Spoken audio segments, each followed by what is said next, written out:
चलिए, स्वागत है आप सबका आज के इस वीडियो में, जिसमें हम लोग इस रीजनिंग के एक कॉन्सेप्ट को देखेंगे और यह कॉन्सेप्ट कैलेंडर चैप्टर से लिया गया है।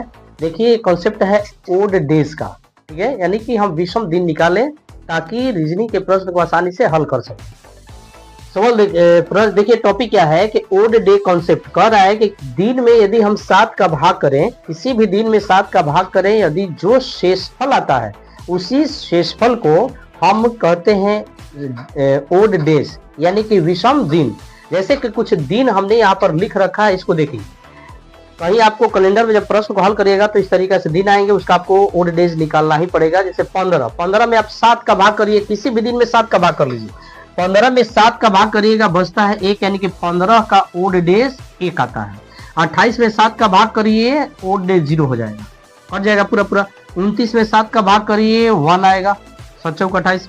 30 में 7 का भाग करिए, आपका 2 आ जाएगा। शेषफल, सारे के सारे शेषफल लिखने हैं। भागफल के बाद जो शेष बचता है वही ओड डेज कहलाता है।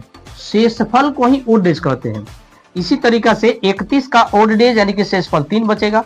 365 में यदि आप 7 का भाग करते हैं तो आपका शेषफल 1 डे बचता है, यानी कि 1 बचता है, ठीक है। 366 में आप यदि 7 का भाग करते हैं तो शेषफल के रूप में आपका 2 बचेगा।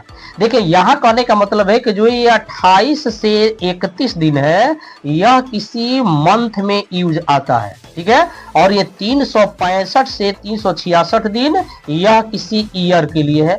आपको पता है कि 365 एक सामान्य वर्ष में होता है और 366 दिन एक लीप वर्ष में होता है। तो सामान्य वर्ष का ओड डे 1 और लीप ईयर का ओड डे 2। तो चलिए, मिलते हैं अगले वीडियो में। इसी कॉन्सेप्ट को हम प्रश्न के रूप देंगे और प्रश्न के साथ मिलते हैं अगले वीडियो में। जय हिंद।